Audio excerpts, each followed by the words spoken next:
to tilting of the bass inside.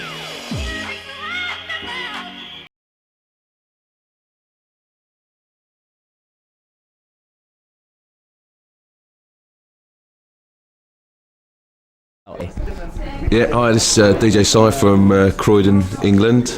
I don't know what you want me to say, really.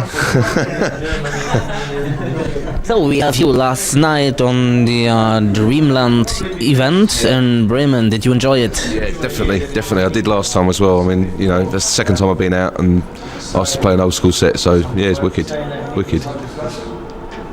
What do you think about those old school stuff? For how long do you play this stuff now as a DJ? Well, I've been doing old school, sort of taking a resurgence really over the last couple of years. Since about 96, I've been doing old school sets almost as much as up-to-date sets now. I mean, it's like a real big thing in England at the moment.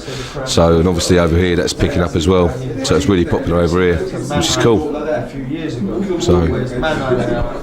What's the difference between the English crowd and the German crowd? Do you think there is a difference? Not really, not that much difference. I think the main difference is in the dress, really. I think like the English people, like especially the girls, tend to wear a little bit less. So I don't know why that is, but you know, I'm not complaining about that. But and I think it seems to me like the German crowd still know most of the tunes. Like when I drop them, you know what I mean, they still get into it, so they must know the tunes. So it's cool. It's good. It's all good. Talking about your productions, what have you released in the past time? What, since I started, or recently? Recently, I've got a label called Quash with my partner DJ Unknown. I think he's coming out here for the Slamming Vinyl party, so he'll be out here then. Lately we've had a couple of really big tunes. Devotion, which I did with DJ Demo, that sold really well. The Dreadland Tiny Tots Disco Land remix, that's done really well. Just released something I've done with two MCs, MC Storm and MC Charlie B, two of the big MCs on the hardcore scene in England, and that's just been released and that's selling really well as well. So yeah, we've been quite busy on the releasing front. Are you really interested in doing remixes? Yeah, we've done quite a few remixes lately, but to be honest, we tend to prefer working on our own stuff. I mean, the main remix we've done recently is Hardcore Vibes for Vinyl Groover. We've done a remix for him on his label, Word of Obsession. So that's just coming out now as we speak. Are there plans for our own album?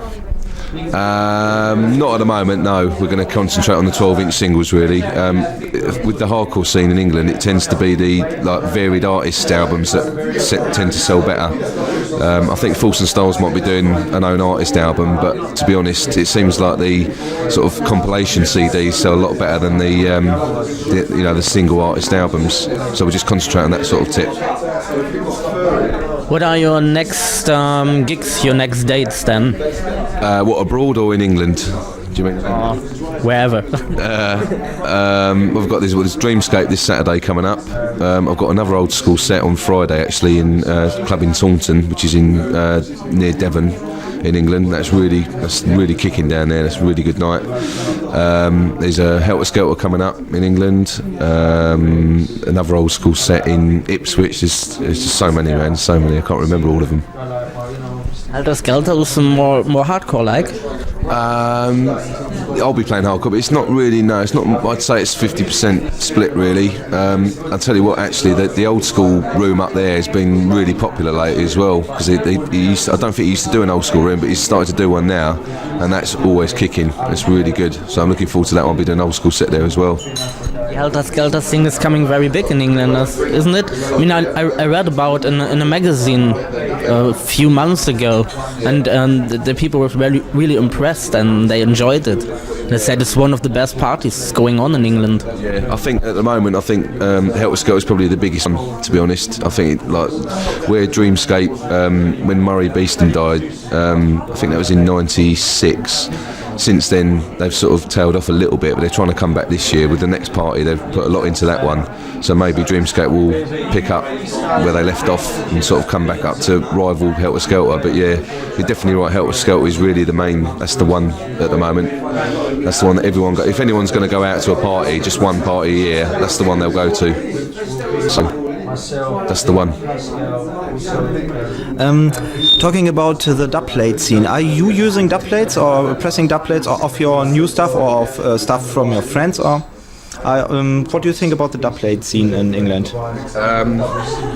For the hardcore scene, it used to. A couple of years ago, dubplates were really prominent. Lots of people used to use them, but now I think people tend to try and put the tune straight onto test pressings, because obviously it's a lot cheaper.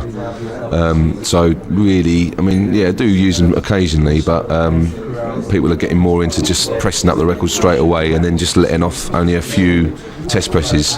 So like, say if I do a tune and I only want it played by a few DJs, we'll get it on test press, like we'll get 70 test presses done and then just mail them out to say 6 DJs just to keep it a little bit exclusive for a while. And then that saves, but dub plates are quite expensive, you know, it's £25 per plate really for only one tune, so it's a lot cheaper and it's better press as well on a test press. That's the way we do it in the hardcore scene. What about radio stations in England, for example, DJ radio stations to spread around the sound? Yeah, for hardcore, it's not really happening at the moment. You know, I don't know what it is. It's never been seen as a music for radio. Whereas drum and bass has just got a show on Radio 1 and they've got things on Kiss. We've got something on Kiss FM actually in London, but then that's just London. We really need like a show to cover the whole country. It's a shame because, I mean, if you look at the sales figures for things like Bonkers album, I don't know if you had that out here. Have you got Bonkers out over here? Have you seen it? It's on Reacts. That's like a big hardcore compilation album, and that's outsold even like the Ministry of Sound compilations and things like that. So it just shows that the kids like really do go for hardcore, but the radio just won't get behind it for some reason, and it's a shame, man, because it's, you know, I think it's the most ideal music for people of like the 15 to 20-year-old age group. That is the problem we have with the so-called alternative sounds, whatever that may is acoustic or electronic thing. Yeah, definitely. I know what you're saying. Even though if it is not mainstream, they won't play it. Yeah. Is that the same? You get that over here as well, yeah? Yeah, really. That's why we do our own radio shows. Oh, do you? Yeah, what? Illegal or? Yeah, we did legal. It's the open channel where we do this ones. Yeah, where everybody can do something if he wants to. Right, yeah, I mean, the pirate scene, like pirate radio in England, used to be really big, but the authorities have just clamped down on it so much now. Like, there used to be a station called Dream FM in London, which used to cater for hardcore as well, and I think that's finished now. So, but like, it's just, that's what's happened to the scene in England, really, the hardcore scene. Whereas you've got, like, as I said, drum and bass on Radio 1, so all the people are getting to listen to it. With hardcore, there's a lot of places like that used to be really good for the scene, like up north, you know, little towns like Hull, say, for instance, where people there'd be a hardcore club there, so that the kids in the town would get an outlet for the music. But now, when the authorities have shut down the clubs, there's nothing to replace it, plus there's nothing on the radio, so the kids aren't just hearing the music. Whereas I just think if there was something on Radio 1 or something like that, the whole scene would just explode. I really do think it would. And which area in England is the best area for hardcore? Where are the most people? Well, London's got a lot better, even though we've only got really one main club, which is Slamming Vinyl at Bagley's. That's the only real sort of hardcore venue, but whenever he does it, it's rammed, you know what I mean? And like, because they've got Kiss FM now with a hardcore show every week on a Tuesday night, and I think that's really helped. But I mean, there are places, Swindon, that's quite good for hardcore. Wales used to be good, but because they haven't got a club there anymore, I couldn't really tell you whether it's still good. So, but you know, there's little pockets all around the country. What about the Scottish scene, Scotland? I've never really liked playing in Scotland for some reason. I don't know what. I think it's because they go for the really cheesy stuff, and I'm not really a lover of the real cheese, and it's not really me. Do you know what I mean? So I've never really enjoyed playing up there. It's either like real cheese or really banging hard stuff, which is not me.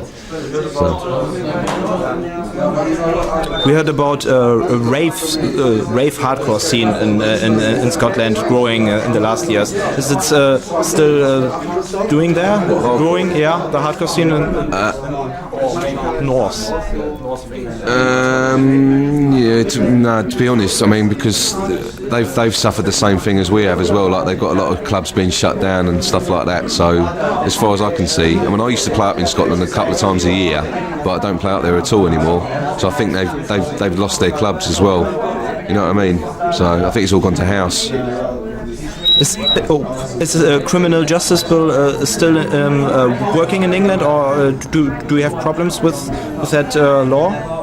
I don't think it's not really anything to do with that law, to be honest. It seems to be like where the clubs that are closed down over the last couple of years have really been ones where like kids have taken too many drugs and died on the night, and they just close them down just because of that, not really because of the Criminal Justice Act.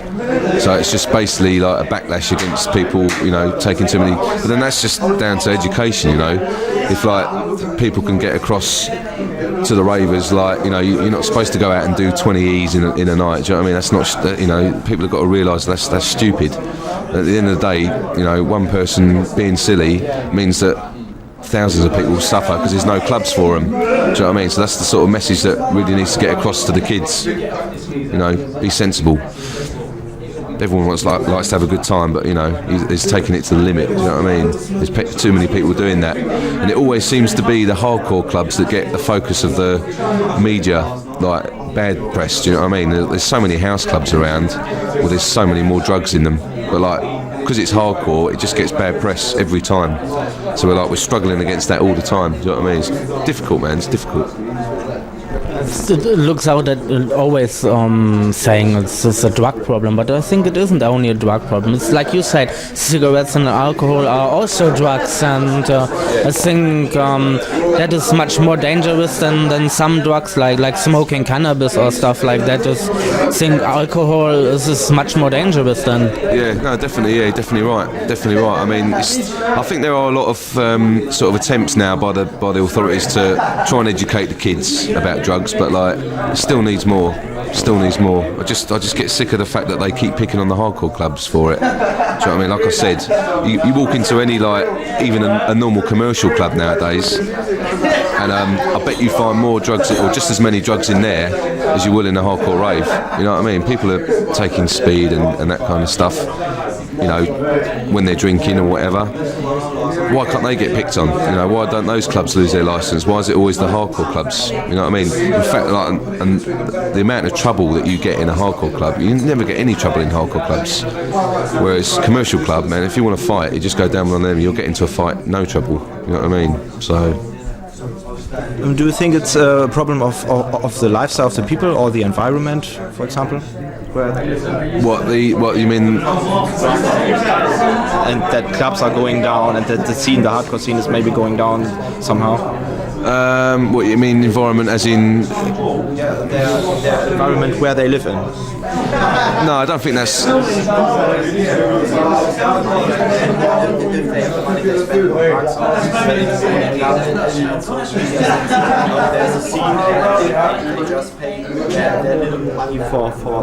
For using drugs or something. Yeah, no, that's probably right, because I know a few people come from bad backgrounds, and you know they do look forward to the weekend where they can just go out, spend their money on the drugs, and go and have a good time. But you know, what else have they got to live for? Some of these people, like the government, aren't helping them with like finding jobs and shit like that. So fair play to them. Do you know what I mean? That's their release every weekend. That's their release from the downside of life. So you know, at the end of the day, if us guys are like helping them to stay happy and give them a good time, well, I'm up for that. You know what I mean? I just wish that they'd be more sensible with the drugs if they're going to do them, man. They just got to calm down a bit.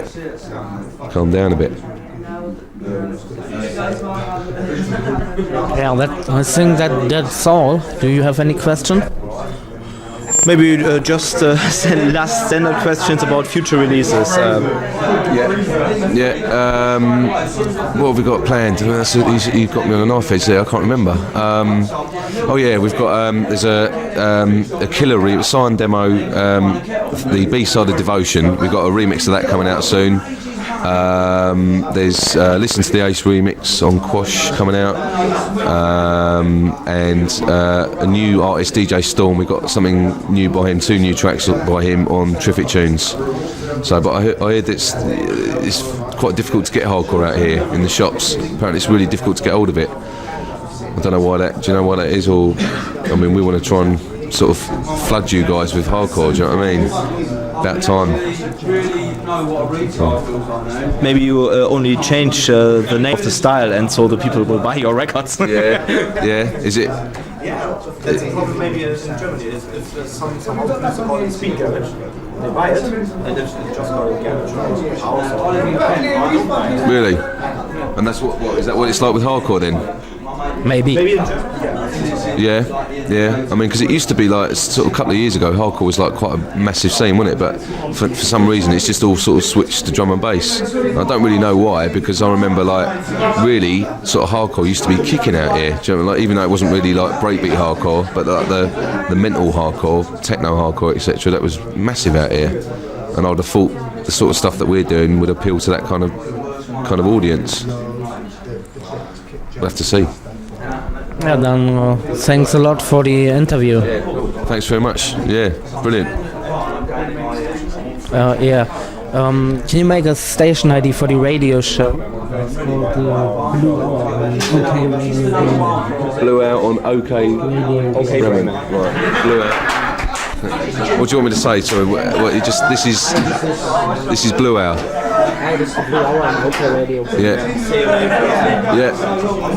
Yeah, this is DJ Si from England, and you're listening to the Blue Hour on OK Radio in Bremen.